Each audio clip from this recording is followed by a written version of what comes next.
Welcome back everyone. Hi, if you're new, my name is Tori and today I'm going to take you guys through my reading year so far by doing the mid-year book Freakout tag. I can't even explain how weird it is to be sitting in front of a camera again after 2 months. It is very awkward. So we're going to struggle through this together. Overall, it hasn't been the greatest reading year so far. I think things are finally starting to look up a little bit just based on the things that I've been reading in June so far. So I have a lot of hope for the second half of this year, but even comparing where I am right now to previous reading years, I definitely haven't read the quality or even quantity of books that I had in mind. But all that being said, I do have a few books here that I want to highlight that I have really enjoyed this year and really loved in some cases that have made my reading year so much better. So that's what this tag is for. I'm also going to share with you one of the books that I'm currently reading, and there are 13 questions, so let's get into the video.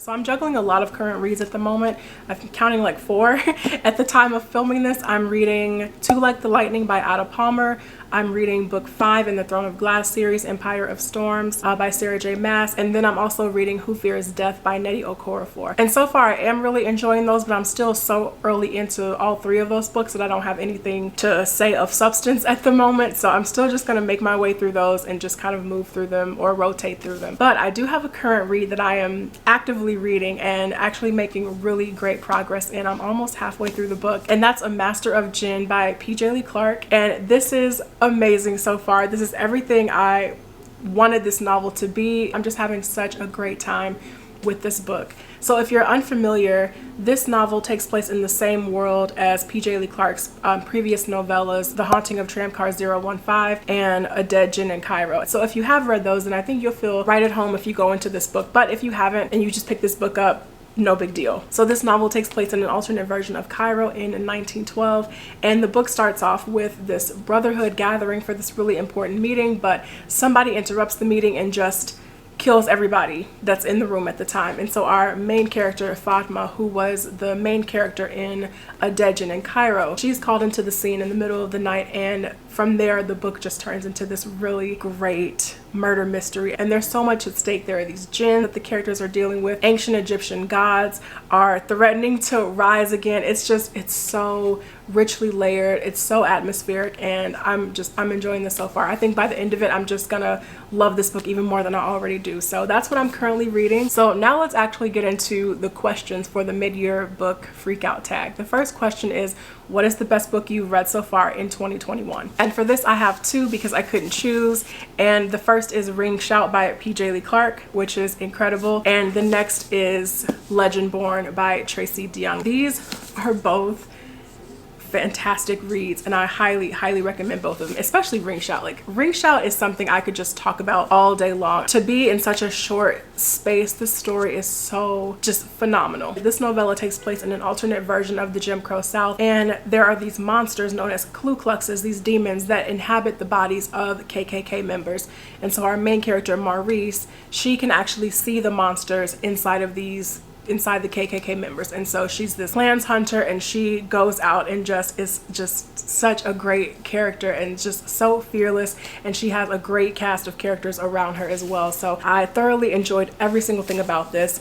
And then the other book that has been the best I've read so far is Legendborn. We are following the 16-year-old girl named Bree who is admitted into this early college program, but when she gets there she stumbles upon this group of students who call themselves Legendborns, and she finds out that they are actually descendants of King Arthur's Knights of the Round Table. And so as the book goes on, we are just unraveling more of Bree's history about herself and her ancestors, and then also there's this mystery surrounding her mother's death, which happens at the very beginning of the novel. And it's a great story. We have 2 different magic systems going on in here, so I love it. I can't wait for book 2. This was great. Question 2 is, what is the best sequel that you've read so far in 2021? I'm actually not making my way through a lot of series right now. I'm still have a lot to get through though before the end of the year, but I'm just taking it one series at a time. And the first one that I've been working on is the Throne of Glass series by Sarah J. Maas, and I am on book 5. But as far as best sequel goes that I've finished in the series, that goes to Queen of Shadows, which is book 4.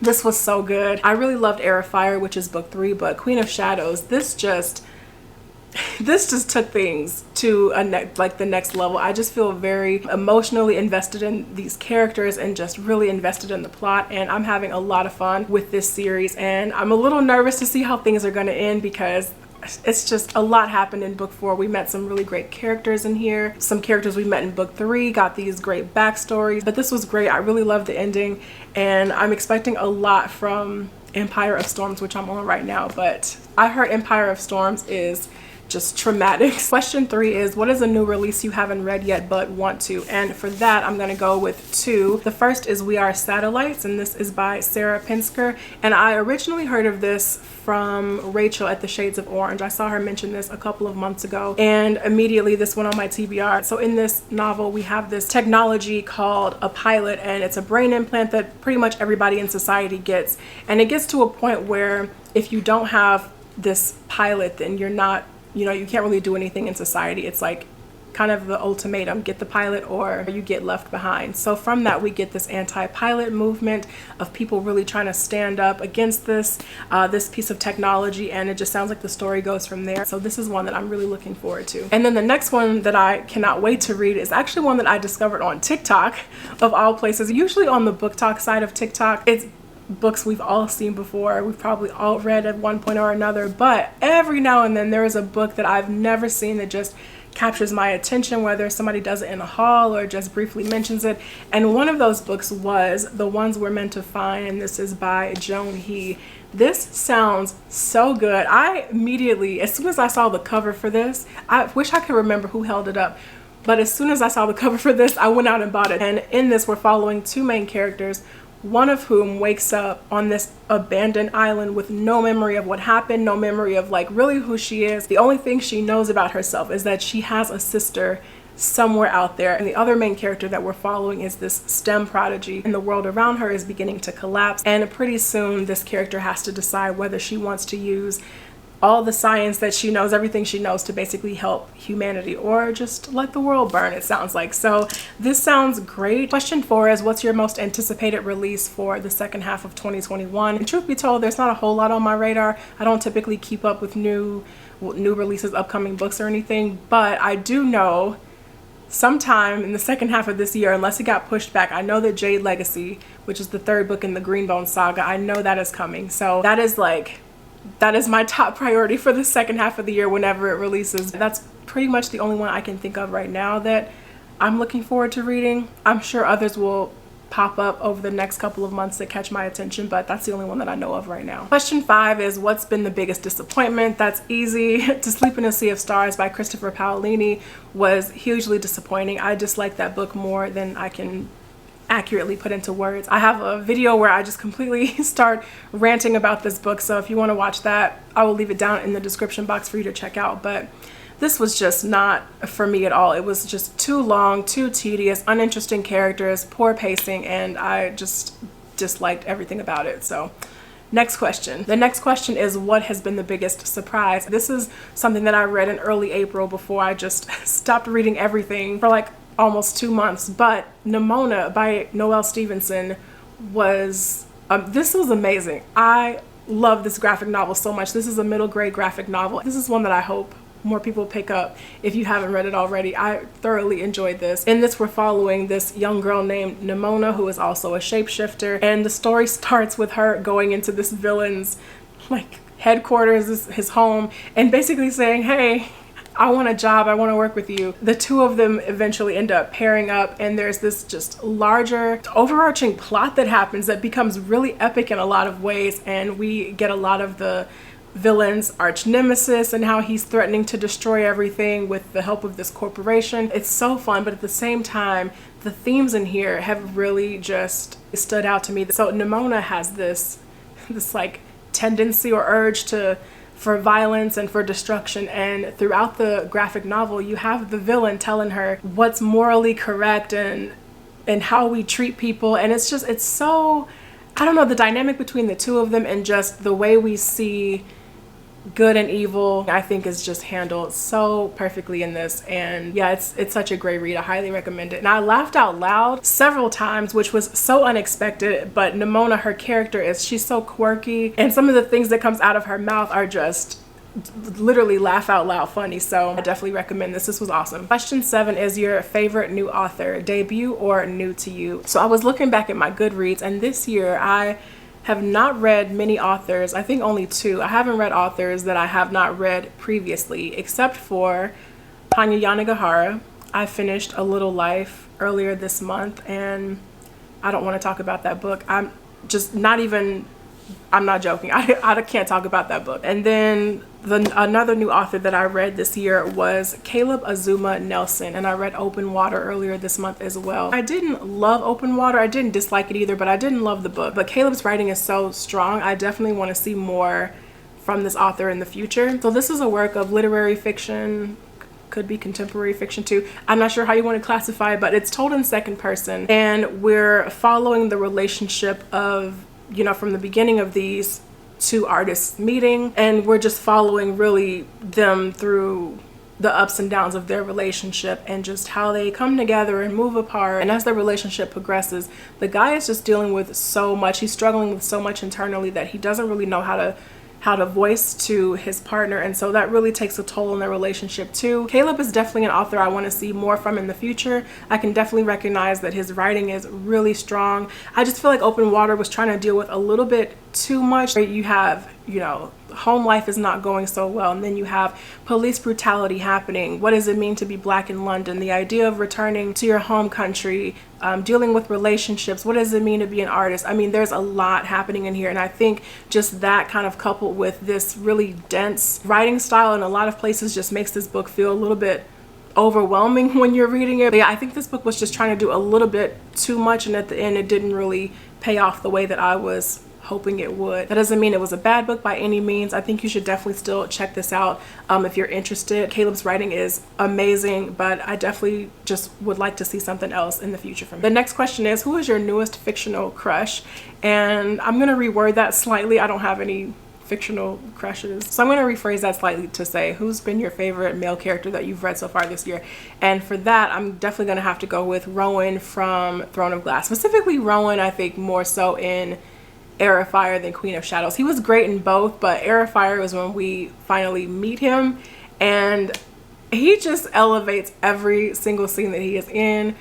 Yeah, I really enjoy his character. The rest of the men in Throne of Glass are just like, one of them is really annoying, and I'm sure everybody who's read the series knows who I'm talking about. I can't stand him, but Rowan he's great. So he's probably my favorite that I've read so far. And another one that I've really loved so far this year is Cell from Legendborn. I'm now several months removed from reading Legendborn, so I don't remember Cell that well, but I just remember I liked him more than the other guy that was in Legendborn. So he was definitely a little more mysterious, a little more intriguing, but yeah, he was great too. Question 9 is, who's your newest favorite character? The first is definitely Fatma from A Master of Djinn. Even though I haven't finished this yet, she has immediately just become one of my favorite characters. I love her. I love her personality. I love her, just her lines of dialogue are just unintentionally funny. She's so sarcastic, but not in a, usually I don't like sarcastic characters, but it's just so good. Her little quips, her comebacks, it's great. She's an amazing character. So first I'm gonna say Fatma, and then my other favorite character comes from another recent read, and that is Sankofa from Nnedi Okorafor's novella Remote Control. I love this novella. Do I love it as much as Binti? I haven't decided yet, but this was amazing. This was amazing. I was a little bit worried going into it because I don't want Nnedi Okorafor to become like a hit or miss author for me, because I loved Binti, but I didn't love the second Binti novella. So I was a little hesitant going into Remote Control, but this was so great. Sankofa, she is known as the daughter of death. Something happens to her when she's really young, something really traumatic, and death takes her in, and from there she just kind of wanders the land, and her story is so heartbreaking, and it's so sad the way people treat her. And I mean, Nnedi Okorafor does such an amazing job of just making us care about her immediately and just really sucking us into her Sankofa's story. Sankofa has definitely stayed on my heart since I have read this book, and yeah, I really enjoyed it. So this was great. The next question is a book that made you cry. Surprisingly, the book that made me almost cry, I don't really cry when I read, but surprisingly the book that made me almost cry was The Push by Ashley Audrain. This was also excellent. I should have put this as the answer to the what book surprised you. This was so good. This book is marketed as a thriller, but it's more like a psychological character study, a multi-generational character psychological study. I don't even know where to begin with this. We are following, this is also told in second person, and we're following this woman who gets married at a relatively young age, and she has their daughter, and as she's watching the daughter develop and move around and start playing, she notices that something is just a little off with the daughter's behavior, and that thought just kind of takes root in the mother's mind for the entirety of the book pretty much. And as you're reading it, you don't really know if something is really wrong with the child or if the mother is just being paranoid. But things really take a turn in this novel when something just absolutely tragic happens to this family, and the book just becomes this really in-depth look at grief and motherhood and what it means to be a mother. And we're getting our main character's perspective, but we're also seeing how her mother was raised and the impact that her grandmother had on raising her mother, and what that did to her mentally. We see characters struggle really, really deeply with depression and sadness, and it's so, and trauma. It's just, this was so good. I actually want everybody to read this. This was excellent. This almost made me cry by the end, and then at the very end, like the very last page, the whole book just kind of like snapped into perspective, and I was like, no, definitely go read it. Just that study, that dynamic of that mother-daughter relationship, not even just with our main character and her daughter, but her mother, her grandmother. It was great. It was great. Almost brought me to tears. Question 11 is a book that made you happy. And for this, I'm gonna have to go with the Shadow and Bone trilogy by Leigh Bardugo. I was gonna say Nimona again, but now I'm thinking, let me just run down the year and just try to get all the books in here that I read. So I will say the experience of reading Shadow and Bone in that week was so much fun. That really made me happy. And just being with those characters for that roller coaster that was the third book, it was a lot of fun. So yeah, that experience made me happy. The third book made me happy. Watching the Shadow and Bone show made me happy. So that was like a defining moment of April. The next question is, what is the most beautiful book you've bought this year or received? Also a very easy question. That is Parable of the Sower by Octavia E. Butler. And this is the graphic novel edition. This is gorgeous. So my bookshelf is my background for all of my Zoom meetings, and this book sits like on the edge of the shelf. I get so many questions, so many comments and compliments about this book, and people are so intrigued. It's eye-catching. This is absolutely beautiful. This was adapted into a graphic novel by Damian Duffy and John Jennings, and the artwork in here is so good. Look at that. Look at that. Ooh, it smells good. Look at that. It's so nice. That is awesome. You probably can't see it. It's not focusing, but this is beautiful. If you haven't read Parable of the Sower yet, I don't really know what to say to you. You should probably go do that. And then finally, the last question is, what are some books that you need to read before the end of the year? And the answer to that is everything. I need to read everything by the end of the year. I still have not achieved my 2021 goals. I had goals for reading books in translation. I'm such a failure. I had key series that I wanted to finish, like The Expanse. Oh, God. The Trade of Baru Cormorant, Throne of Glass, Red Rising, Discovery of... I don't want to talk about it. I haven't achieved any of my goals. I'm almost done with Throne of Glass, so hopefully once that's finished, I will just move into the next one. And it's not a lot. Most of those series, I still only have one book left, maybe like 3 books left. I will get there. It'll happen. I just don't know how, but it'll happen. So that is it for me, you guys. Thank you all so much for watching this video. I really appreciate it. Let me know down in the comments how your reading year has been going so far. We need to catch up. I know I have not been around, but I want to hear how your reading year has been going. If you've read any books that you just absolutely love, any books that you want to rant about in the comment section that you didn't love this year, I want to hear about it. And I will see you guys in the next video. Take care.